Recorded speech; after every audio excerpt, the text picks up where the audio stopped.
Hey everybody, welcome back. As you can see, we're not in the garden today. We're actually at the desk. I want to talk today about garden planning and kind of the method and strategy that we're using this year and kind of what it's taken, what we had to go through to get to where we're at. As you know, if you've been watching our videos, in 2020 we're trying to grow as close to 100% of our food as possible. So it's going to take a very intensive and structured and organized plan to get the gardens, get everything out of the gardens that we can. So in the past, we've kind of been just kind of carefree about the garden. I mean, we have areas where we put the trellis and focus on tomatoes or whatever, but it hadn't been quite to this scale. So we've got to be very deliberate this year and really maximize the efficiency, really using the space good, thinking about all of the different details, because if we can't afford to lose a few weeks of use of the ground because something didn't go in the ground at the right time or things like that. We just need to really be as efficient as possible. So this year, it's been much more detail oriented. And I'm going to show you kind of each little step of the process of what we did. I'm not going to drag it out too deep, but just kind of show you what it went through, how it went from a very broad information down to getting to kind of very fine details. And I think you could probably use this yourself, even on whatever scale you're doing, just to make sure you're getting the most out of your garden.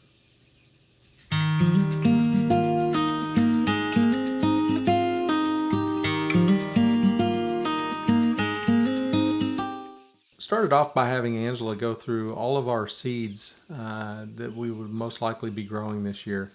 And we eliminated any of the older seeds. We made sure it was anything from the previous year or new seeds we're buying this year, just to make sure that we have the highest germination rate possible.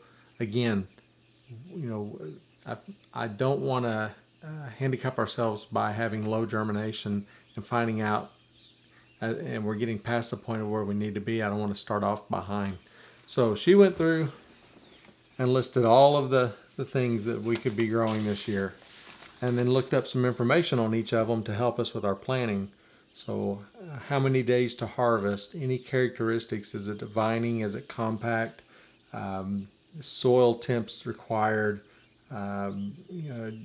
planting dates, anything like that goes into decision making for that specific vegetable or whatever it may be. And then we got even more specific. We took the same list of seeds and plants and sorted it out by group the tomatoes, group the corn, group the greens, all those different things.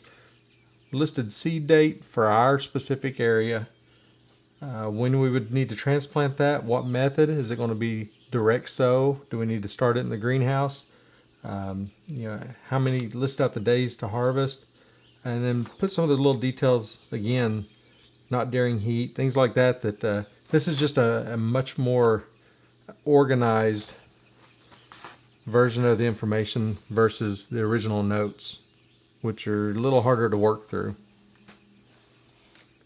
So you can see we got 2.5 pages of things that most likely be growing this year. Now, I'm not the type that really likes to work off of paper and pencil. It's a step of it, but it's not the end result. I prefer to use technology to my advantage. Now, Angela prefers this method, but I decided to take this information and really tie it in to what we're doing.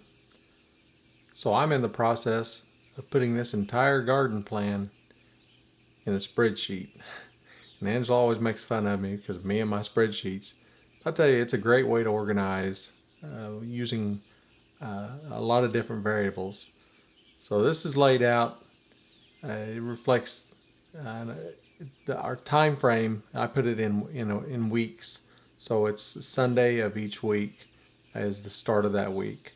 And then I also listed out each of our garden beds by where they're at, which, east to west, and kind of numbered them for organization. I've called out which ones will be covered or anything like that. So we've got 15 beds, a couple of standalone trellises, an area around an old coop, and a new area that we're putting into production that will just be a single use this year. So this spreadsheet is going to show us when to start seeds in the greenhouse, when to direct sow, and when to transplant. It also shows how long something will be in the ground growing, when we should expect to be harvesting, and then tells me, it's time to turn that bed over to something else. So this is going to cover all the way through. The entire thing covers an entire year. So it's going to, as soon as we start putting new stuff in the ground, it's going to be reflective of that. So we're already starting things in the greenhouse based off of this plan. And I know it's not going to be exactly right. Some of these grow times are kind of rough numbers, but there's enough buffer built into the plan here, a couple weeks buffer on each thing, that it'll allow us to, if we pull something out of the ground early, the thing that follows it up most likely can go in the ground. If not, we can let that rest for a couple weeks, or it gives us a couple extra weeks to prep the bed for the next item. If it has to stay in the ground for a couple extra weeks, then we're still good. So this ought to really improve our efficiency. It makes it a lot easier to just look at, and a little less overwhelming to look at this plan and say, okay, what do I need to do this week? What do I have coming up next week? What do I need to be ready for? Do I need to make sure trellises are in place? Do I have everything I need so I'm not scrambling at the last minute? So someday down the road, I'd like to have this in a format to where I could share it with people and have it more of a plug and play setup where you can just pick, this vegetable, and put in your zone or something, and it tells you when you need to plant it. You plug it in, and it tells you when you should be starting the seed, when you need to transplant it, all those things, and make that available to people. It's not there yet. It's still at a point where we're going to go in and build it line by line. So because I'm putting it together, it's fairly simple for me, and it'd probably be simple for anybody really that has any kind of experience with spreadsheets. But providing it, because it's so specific to our garden right now, I don't think it'd provide much value to anybody. So what I'm trying to share with you right now is the idea of doing this, and that if you feel comfortable working in spreadsheets, maybe take this method and run with it, and do one for yourself, and maybe it'll help you out. So that's where we're at on this so far, and I think it's really going to help us out, and hopefully seeing this helps you with a little bit of your garden planning this year. So be sure to get out there and get your garden going as soon as appropriate, right? Don't miss that first planting, and get those seeds started, and let's grow some good stuff this year. So appreciate y'all coming back to watch again, and we got some big news coming up in some videos here in the next couple days. So be sure and check those out. This garden plan is just a small part of the big changes with our food growing this year. So we'll see you next time. Bye.